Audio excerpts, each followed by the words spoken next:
Usulan KPK untuk memperbesar biaya yang diberikan kepada partai politik ternyata bukan hal yang baru.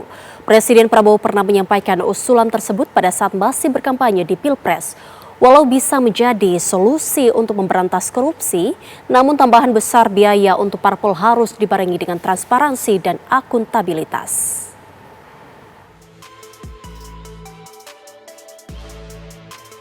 Usulan Komisi Pemberantasan Korupsi agar memperbesar biaya yang diberikan kepada partai politik dari negara mendapat berbagai reaksi beragam dari sejumlah pihak.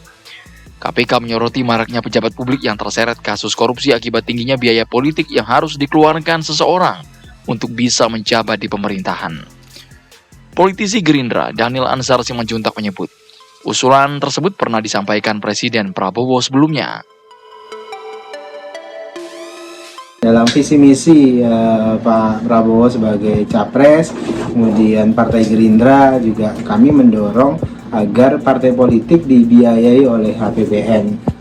Contoh kasus seperti di Jerman misalnya, kemudian di beberapa negara, upaya membiayai partai politik ini sebenarnya adalah upaya mencegah praktek korupsi dan juga upaya mencegah partai politik disandera oleh kepentingan kelompok tertentu.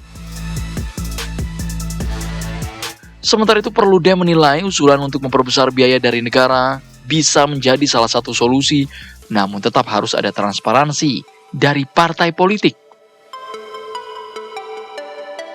Peningkatan bantuan dana negara ini tidak bisa kita berikan secara signifikan semerta-merta begitu ya, langsung ditingkatkan dalam jumlah yang signifikan. Saya kira kita tidak bisa seperti itu. Nah, perlu ada evaluasi dan tolak ukur yang menyeluruh.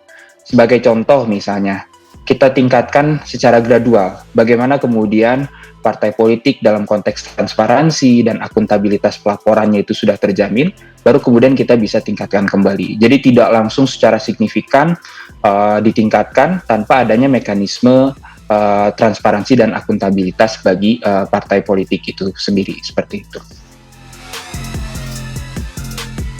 Selain itu, wacana tersebut bukan hal baru dan pernah diusulkan oleh beberapa pihak. Selama ini, partai politik mendapatkan pendanaan dari iuran anggota parpol, sumbangan dari pihak ketiga, dan lainnya. Tim TV One mengabarkan.